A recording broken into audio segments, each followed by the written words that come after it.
Hello students, in this video we are going to do some problems on continuity. Continuity series ही है। तो आज हम लोग जो प्रॉब्लम ले रहे हैं वो प्रॉब्लम है prove that the function F X is equal to square brackets of X that is a greatest integer function. तो इसको प्रूव करना है कि ये फंक्शन क्या है, डिसकंटिन्यूअस है, where this square bracket of X, इसको बोलते हैं greatest integer function, denotes the greatest integer less than equal to X. सबसे पहले तो ये पता होना चाहिए कि ग्रेटेस्ट इंटीजर फंक्शन क्या होता है। सो इसकी डेफिनेशन देख लेते हैं। डेफिनेशन क्या है इसकी, थोड़ा इसको समझने की कोशिश करना है, क्योंकि इसको जब तक ये आपको पता नहीं होगा ग्रेटेस्ट इंटीजर फंक्शन का तो आगे नहीं बढ़ पाओगे। सबसे पहले ग्रेटेस्ट इंटीजर फंक्शन की डेफिनेशन देखते हैं। सबसे पहले ये इंटीजर होता है, ठीक है, वैल्यू इसकी इंटीजर होती है। इसकी वैल्यू जो होगी इज इंटीजर। ये सबसे पहले आपको दिमाग में रखना है कि ये इंटीजर है। फाइन, चलो अब इसकी वैल्यू क्या है।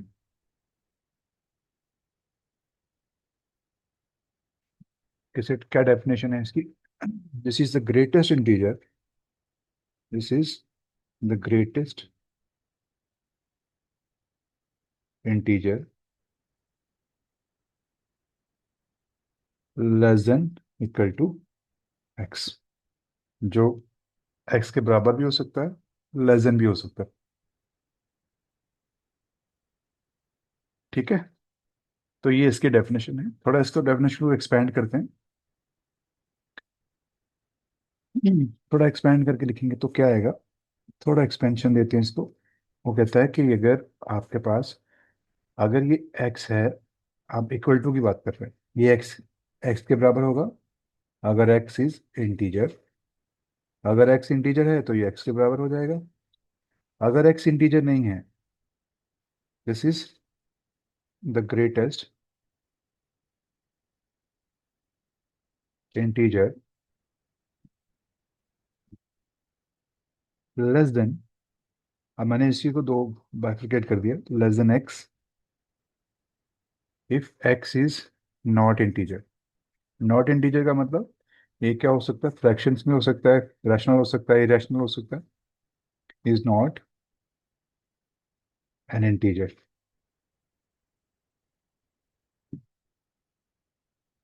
इंटीजर, ठीक है, जब ये इंटीजर नहीं होगा तब ये क्या होगा, this is the greatest integer less then. अब इसका मतलब क्या है, इसका मतलब देखिए, जब आपके पास टू होगा, अगर X is equal to two लेते हो आप, टू क्या है, इंटीजर है, इसकी वैल्यू क्या होगी, टू हो जाएगी। जब इंटीजर होगा तो इसकी वैल्यू टू हो जाएगी। अगर आपके पास ये इंटीजर नहीं है तो ये क्या होगा, अगर फॉर एग्जांपल 2.5 है तो इसका आपने ग्रेटेस्ट इंटीजर लेना है। तो सबसे पहले अब वो वाला इंटीजर ले लो।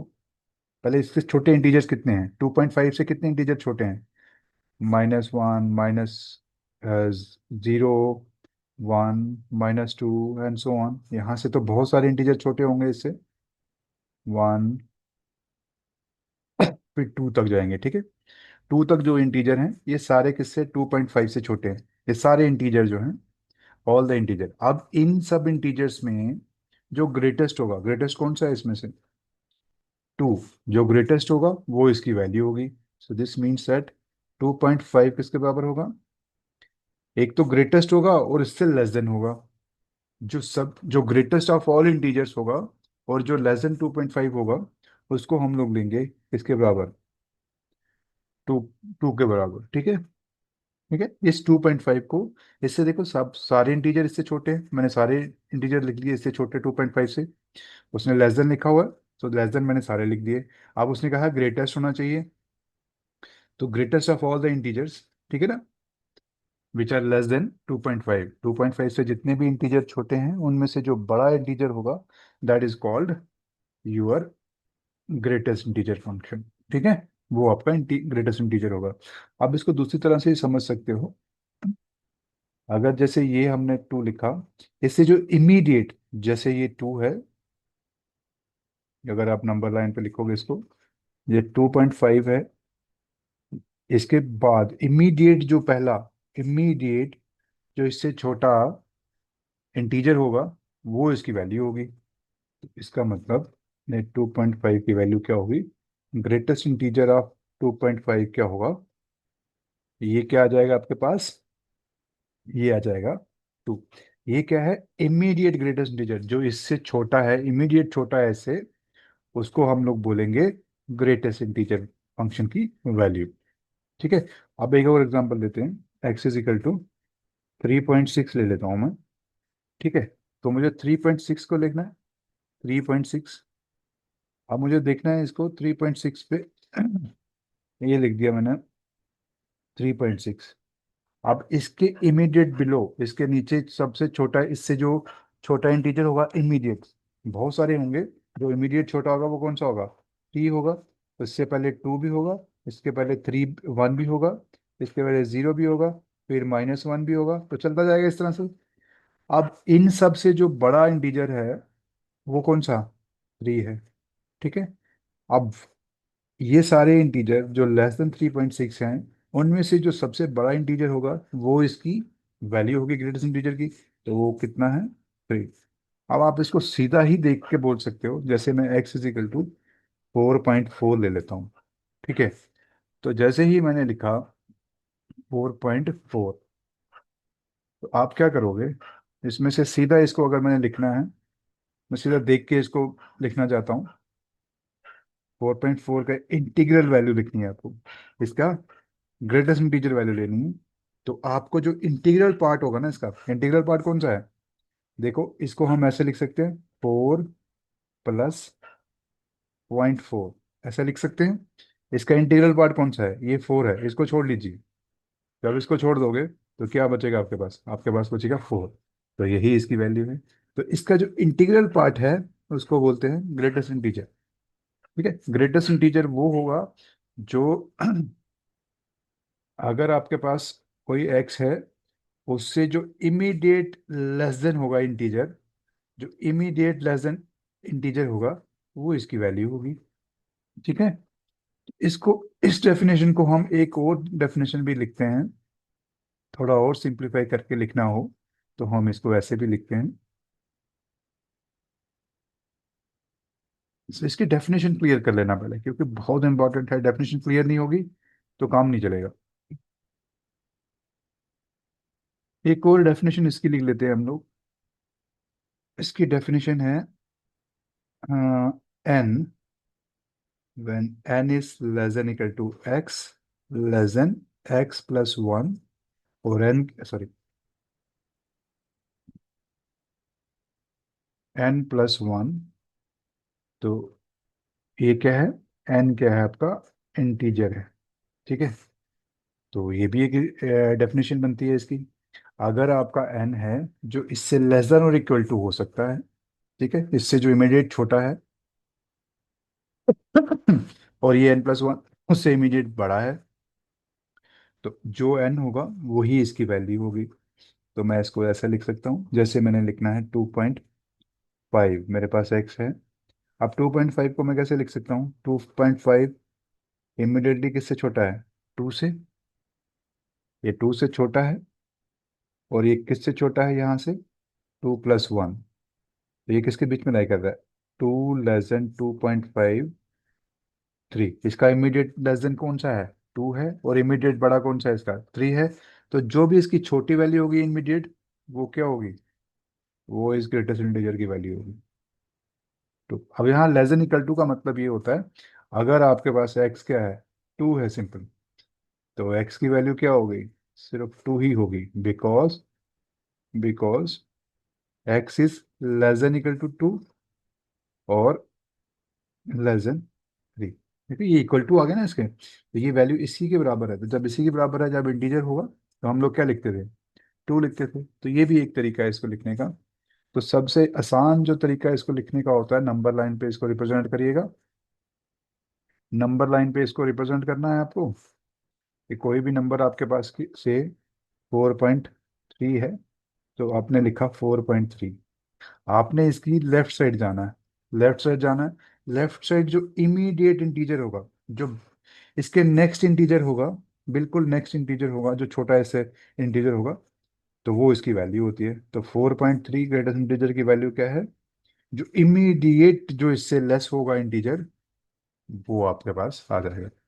और अगर आप चाहो तो दोनों साइड इसके इंटीजर फाइंड कर लो। ये भी इंटीजर फाइंड कर लिया, ये भी फाइंड कर लिया। तो जो छोटा इंटीजर है वो क्या है, इसकी वैल्यू है। सो इसने कहा greatest integer which is less then x. तो हमने क्या कर दिया, सारे इंटीजर फाइंड करेंगे, उसमें जो इससे छोटे जो इंटीजर सारे फाइंड करेंगे एक्स से, और जो इन छोटे इंटीजर्स में सबसे बड़ा इंटीजर होगा उसको हम लोग बोलेंगे ग्रेटेस्ट इंटीजर। तो सिंपल सी डेफिनेशन है कि वो इंटीजर जो एक्स से तो छोटा है, लेकिन जितने भी इंटीजर इससे छोटे हैं उनसे बड़ा है, तो ऐसे इंटीजर को हम लोग बोलते हैं ग्रेटेस्ट इंटीजर। और सिंपली हम लोग क्या कहते हैं कि इसका जो इंटीग्रल पार्ट होगा, जैसे 2.3 मैंने ले लिया, इसका इंटीग्रल पार्ट क्या है, इसको मैं लिख सकता हूँ 2.3। तो ये जो इंटीग्रल पार्ट होता है ये होता है इसका ग्रेटेस्ट इंटीजर। तो 2.3 को जो ग्रेटेस्ट इंटीजर होगा वो किसके बराबर होता है, ये 2 के बराबर होता है, ठीक है। ये मतलब है इसका। क्लियर? चलिए अब क्वेश्चन करते हैं। अब एक और चीज ध्यान रखिएगा, जैसे मैंने लिखा जैसे मैंने यहाँ लिखा, हम्म, ये मैंने लिखा 0, ठीक है। ये लिखा मैंने -1। अगर मैंने जीरो का 0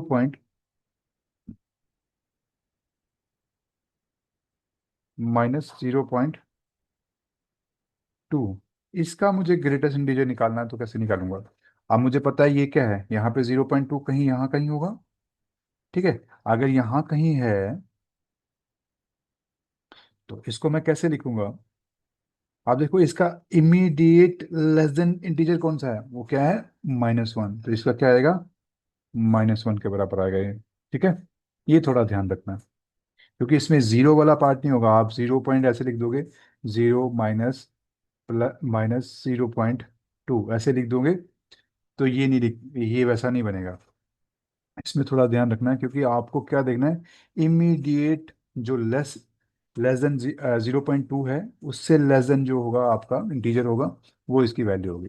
एक और एग्जांपल लेते हैं। जैसे मेरे पास है x इज इक्वल टू 1.2 -1.2, ठीक है। तो मैं इसको लंबर लाइन पे लेता हूँ, -1.2 पे लूंगा। तो ये अब आपका आ गया -1, ये आ गया आपका 0। अब ये कहाँ पे होगा? अब ये इससे छोटा होता है ना, क्योंकि ये जैसे जैसे बड़े होते जाएंगे तो ये इस साइड आता जाएगा, ठीक है। तो ये -1.2 आ गया हमारे पास, ये कहीं यहाँ कहीं आ जाएगा। हाँ, ये कोई यहाँ कहीं आ जाएगा, ठीक है। माइनस -1.2, ठीक है। तो ये आपका -1.2 यहाँ पे आ गया। अब देखिए इसके इमीडिएट छोटा इंटीजर कौन सा है, इमीडिएट छोटा इंटीजर कौन सा है, -2। ये तो -2 की तरफ जा रहा है, ठीक है ना। सिर्फ माइनस वाले केस में प्रॉब्लम होती है, प्लस वाले केस में प्रॉब्लम नहीं होती कोई भी। तो ये क्या आ गया, ये -1.2 है। तो ये हमारे पास आ गया, क्योंकि जो भी जैसे ही बढ़ाते जाओगे वो लेफ्ट साइड आती जाएगी नेगेटिव वाली वैल्यू। तो यहाँ पे इसका इमीडिएट इंटीजर कौन सा है, जो लेस देन है इससे, वो कौन सा है, -2, ठीक है। तो हमने देखा -1.2 की जो वैल्यू होगी दैट इज इक्वल टू -2। तो ये थोड़ा ध्यान रखना। ओके, रूल वही सेम रहेगा कि जो लेफ्ट साइड वाला इमीडिएट लेफ्ट साइड वाला इंटीजर होगा वो इसकी वैल्यू होगी। ये मतलब है इसका। आई होप कि क्लियर होगा। चलें, अब हम लोग बात करते हैं इस क्वेश्चन पे। अब इस क्वेश्चन को सॉल्व करते हैं, क्योंकि इस तरह के क्वेश्चन से हम लोग चीज़ें इसमें यूज़ करेंगे, इसलिए बताना पड़ रहा है।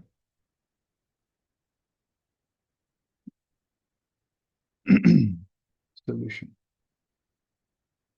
तो गिवन फंक्शन क्या है आपके पास, f(x) = x है, ठीक। तो अब हमें क्या बताना है, इसको फंक्शन को बताना है डिसकंटिन्यूअस। तो हम लोग इसकी लेफ्ट हैंड साइड और राइट हैंड साइड लिमिट निकालेंगे। तो पहले हम इसकी लेफ्ट हैंड साइड लिमिट निकालते हैं। Limit X approaches to,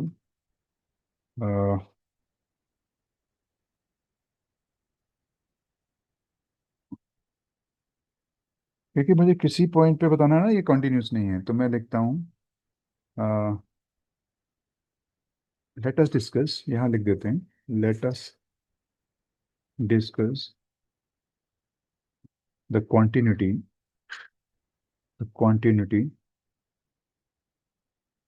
of F X. किसी एक पॉइंट पे देख लो, F X at point X is equal to one पे। तो X is equal to one पे हम लोग इसकी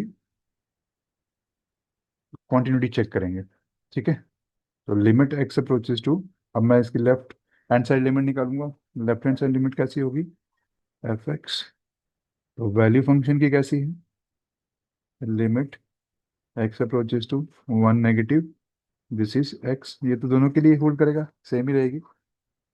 अब देखिए, अब इसमें हम लोग क्या करेंगे, एक सब्स्टिट्यूशन यूज करते हैं जब भी लिमिट फाइंड करते हैं ऐसी। तो सो लेट करते हैं, लेट एक्स की वैल्यू वन माइनस समथिंग है, तो मैं लिखूंगा वन माइनस एच। तो एच क्या होगा, ग्रेटर देन जीरो होगा। ठीक है, तो इस तरह से हम लेंगे। अब एक्स किस में जा रहा है, वन पे जा रहा है। Now X approaches to one implies, अगर ये एक्स अप्रोच करेगा वन को, ये वन वन कैंसिल हो जाएगा, तो एच किसको जाएगा, जीरो को जाएगा। तो ये आ गया, तो इसको कर दीजिए अप्लाई यहाँ पे।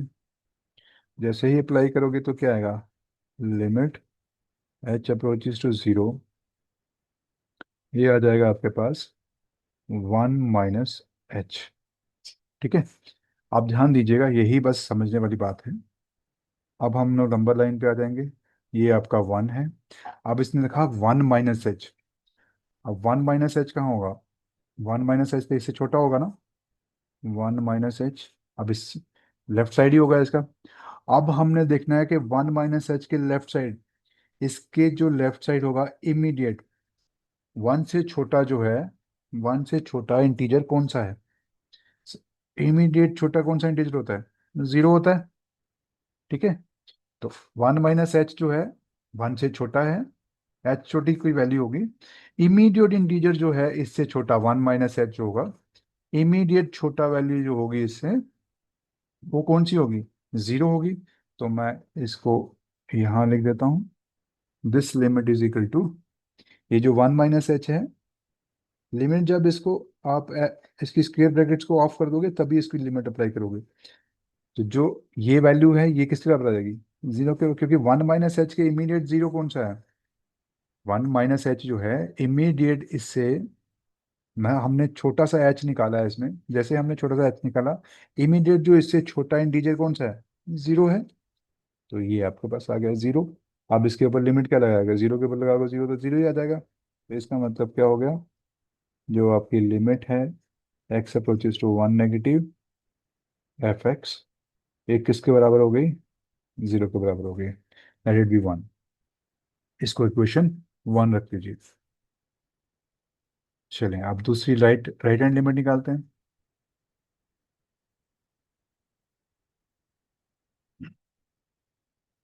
राइट हैंड साइड लिमिट निकालते हैं।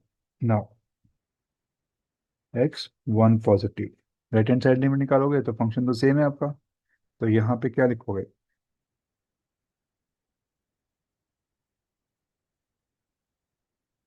तो ये आ जाएगा आपके पास limit X approaches to one positive greater integer. अब इस केस में भी आपको सब्स्टिट्यूशन लगानी है, सब्स्टिट्यूशन लगाइए। Put X is equal to, अब एक्स को क्या पुट करोगे, one plus H, where H is greater than zero. अब यहाँ पे ये एक्स किसको जा रहा है, वन को जा रहा है, अगर एक्स वन को जाएगा तो ये एच किसको जाएगा, जीरो को जाएगा। ठीक है, तो ये एच जीरो भी आ गया, तो ये आपका आ जाएगा, अप्लाई कर दीजिए, एच अप्रोचेस टू जीरो, ये आ जाएगा x plus, sorry, one plus H, ये आ गया। अब इसको नंबर लाइन पे देखो, अब ये 1 है और 1 + h, ये कोई छोटी सी वैल्यू ऐड की हमने, तो ये कहीं यहाँ कहीं होगा। अब ये 1 + h से बड़ा इंटीजर कौन सा है आपके पास? इमीडिएट बड़ा जो है वो 2 है। आपने तो क्या देखना है, ग्रेटेस्ट इंटीजर क्या होता है? Greatest integer which is less then x, ठीक है ना?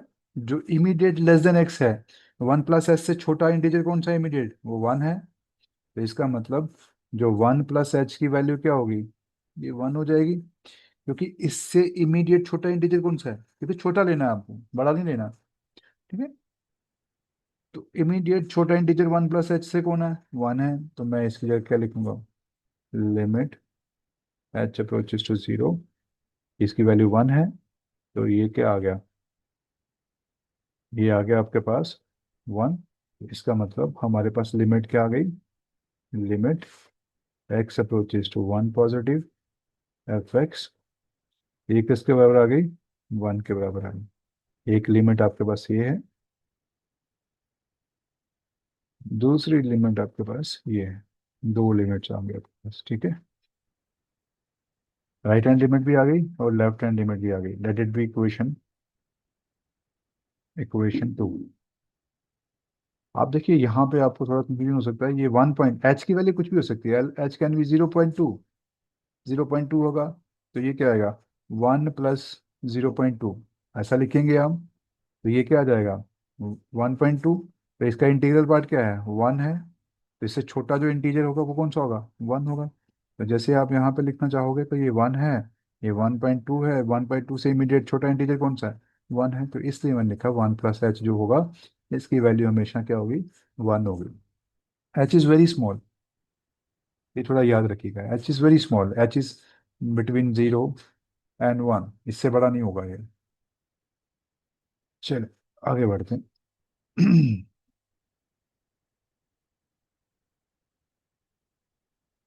तो यहां से हमें क्या मिला? Therefore, therefore from 1 and 2 we have 1 and 2 we have limit x approaches to 1 bar fx is not equal to limit x approaches to 1 positive fx। तो लेफ्ट हैंड लिमिट और राइट हैंड लिमिट बराबर नहीं है, तो इसका मतलब ये function जो है, जो लिमिट है वो एग्जिस्ट नहीं करेगी। Limit x approaches to 1 fx does not exist। अगर ये एग्जिस्ट नहीं करेगी तो इसका मतलब क्या हो गया? fx is not continuous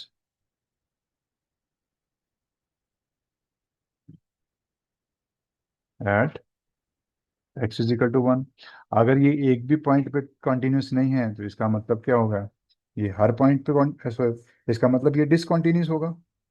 this means that,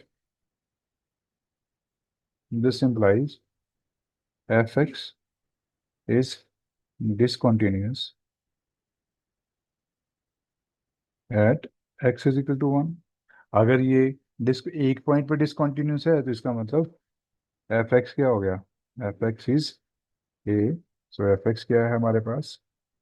fx है greatest integer function is discontinuous at x is, हम लोग डिसकंटिन्यूस सिंपल लिखेंगे, इज डिसकंटिन्यूस फंक्शन। ये क्या है? Discontinuous function. आप इसका ग्राफ भी बना के देख सकते हो। इसका ग्राफ एक स्टेप फंक्शन आता है इस तरह से।